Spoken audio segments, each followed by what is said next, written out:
how's your rally going? Awesome, awesome. We had a bit of a misfire in the car, so our times are not that good, but we're getting on very well and the roads are awesome. We're having so much fun. Now, Angela, this is your first national stage rally. How are you enjoying it? It's very fun. It was a bit scary in the beginning when we did the shakedown, and I thought, oh, here we go. But after the first, halfway through the first stage, I was into it, and now I'm fine. Now it's like second nature. Stages 3 and 4 now, and as you can see, it's a repeat of stages 1 and 2 of the morning, so more of the same.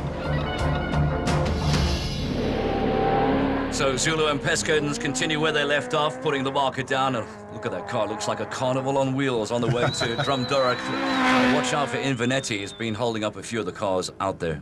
Rocky Reyneke in his Polo, second in Class A7 at the moment, 10th overall.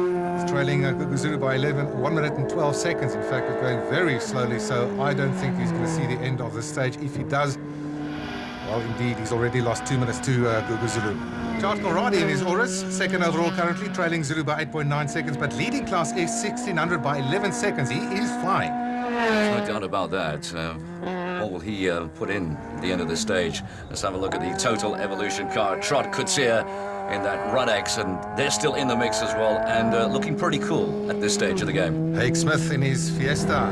He's currently fourth in S1600, starting to find his feet. Lovely car control there. And here are the two ladies, Hugo and Shields. Yeah, they got a really big wake-up after the first stage, and but they've got themselves together, and they're looking pretty cool, taking it easy, mind you.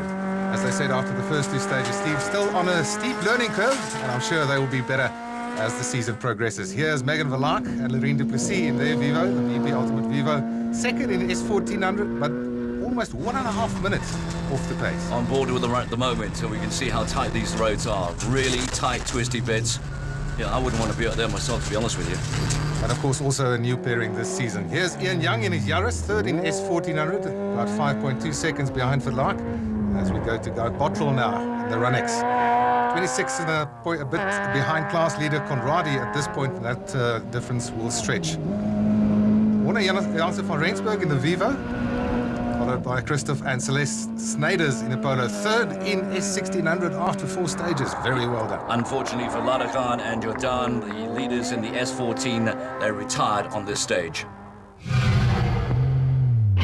Day 1 ends with the final dash around the car park at the Arbor Crossing Shopping Centre. This is always very, very impressive and very spectacular for the spectators. Yeah, the crowd's certainly into it.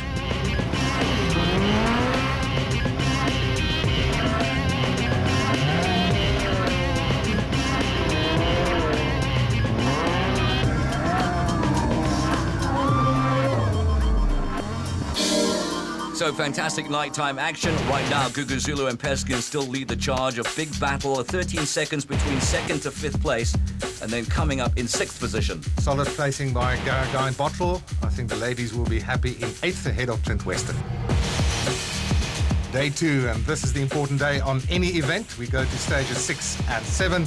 So how are the protagonists going to play it? Are you going to catch up today?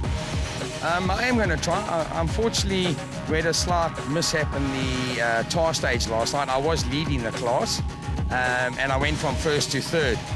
And for Guy Bottrell, how does rallying compare to circuit racing? Certainly very different. You know, with circuit racing, we get a lot of time to practice on the tracks and get used to what's happening and setting up the car. Where really, we've got no idea what's coming up, and you know, every time you get to a corner, it's the first time you're getting there and the last time you're getting there. So, you know, you got to make sure it's right the first time. Ashley Haig Smith in the Castrol Fiesta, now effectively the leader after a problem for Gugu Zulu. He didn't come out of Park Ferme this morning. Yeah, so in a nutshell, he's just made up 37 seconds. That's a huge bonus. Indeed. He's leading by 7.1 seconds at this point. Conradi in the Auris in 3rd position overall, now up to 2nd. About 7 seconds behind Haig Smith. And in fact, he would win stage 6. Which is not a bad effort. I mean, 13.16 kilometers. Ellingham is going to be a tougher task, I reckon. In fact, in stage 7, he lost a lot of time and dropped to 4th. This is Craig Trott in the Team Total Theodore Runnix. 3rd overall now, about 9 seconds behind Haig Smith, but he would lose a lot of time in stage 7 as well and drop to 5th. Well, we were speaking about this couple, brother and sister, that they're the ones to watch, and I still feel the same way. Indeed, they would move on to 3rd after stage 7 after trouble with Conradi and Trott. Bottrell finding his feet in the Yato Tools Runex. Currently in 4th position in class S1600. In fact, oh, there's an overrun there. Wrong slot. That's going to cost him some time. In fact, this wrong slot would eventually cost him about 11 seconds. But fortunately for him, he would go on and win the next stage overall. Move up to 2nd. Warner Janssen van Rensburg now. Yeah, seemingly having some problems, and he would retire on this stage because of it. Lost a lot of time in this stage, so unfortunately that's the end of him, but we'll see much more of them in future. Hugo and Shields in the Team Total Toyota Runex.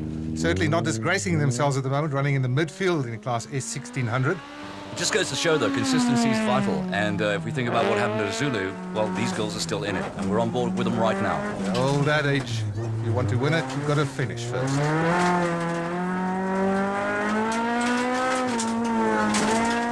Certainly wringing the neck of that engine as we go to Ian Young. 2-time South African rock champion. After stage 7, Haig Smith leads by 10 seconds from Guy Bottrell. Yeah, look at Trott in 5th, though. Watch out for him. Ashley, we see you coming in with damage. What happened out there? On a acute hairpin right, I kind of cut it a little bit too sharp. Thought it was a bit wider, and there was a bank on the inside, and I hooked in. We went to 2 wheels and drove and brought it back down on another rock. I think that's what broke the wheel, broke the fender off, kind of. Ashley's slip up this morning did affect your lead or your gaining on him? Definitely. I caught up a lot of time on everybody. Yeah, it's just one of the things. The reason, we're just going to carry on going how we are. We're not going to push extremely hard, and we're just going to finish the rally. Moving towards the end of day 2 now, stages 10 and 11, repeating stage 6 and 7. And the first car on the road, Ashley Haig Smith in his Castrol Fiesta. He was leading class S1600, but he took a 10-second penalty in stage 9. Then he retook the lead when disaster struck for the leader in stage 11. Yeah, but it's still very, very close. Chart Conradi in the Oryx X knows it's just a bunch of seconds. I'm sure the manufacturer Toyota are going to be happy as well. Snyder's pairing 3rd in S1600, moving up to 2nd after stage 11 after the mishap for the rally leader, who is indeed Guy Bottrell in the Yato Tools car, and certainly going well after the mishap of Ashley Haig Smith in stage 9. So this, oh dear, whoa!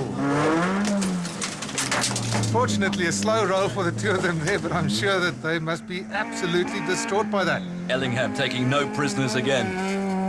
Team Total Toyota Runex of Craig Trott, followed by Paul Hendrik Franke and Uwe Pay in a Corolla, currently 6th in 1600. Here's Ian Young, 2nd in S1400, but in 1600 it's Haig Smith by a minute from the Snyder's pairing. A tight battle there for 2nd place. Yeah, Smith regaining the lead, but Bottrell losing 14 minutes. Ashley, developments on the stage. Tell us, what did you see? Oh, well, we got the stage before this, the 21K, guy climbed about another 3 seconds on us, so we were about 2 seconds behind us. What I've heard from the last stage now is that he's out.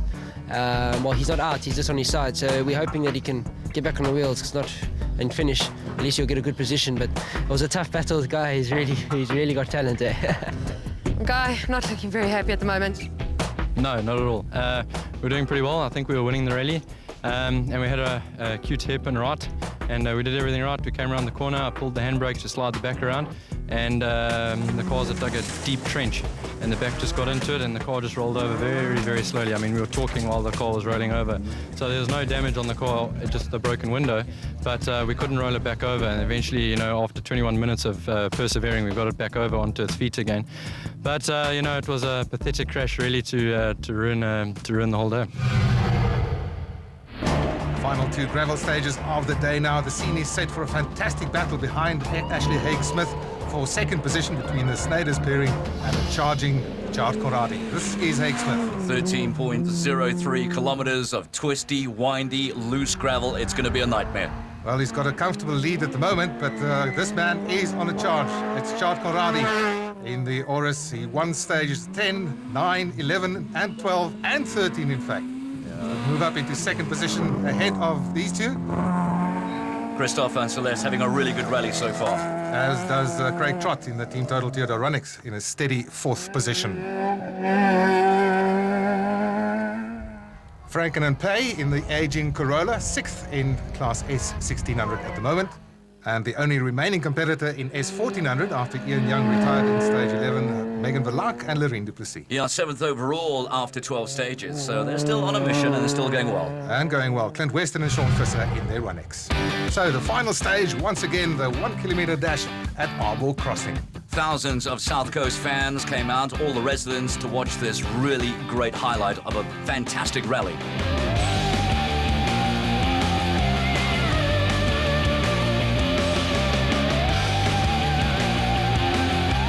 Ashley Haig-Smith takes the lead in the junior championship, and Jacques O'Reilly came to within 35 seconds of him on that chart. Good solid 6th for Clint Weston, and Megan Verlaque wins S1400 in 7th.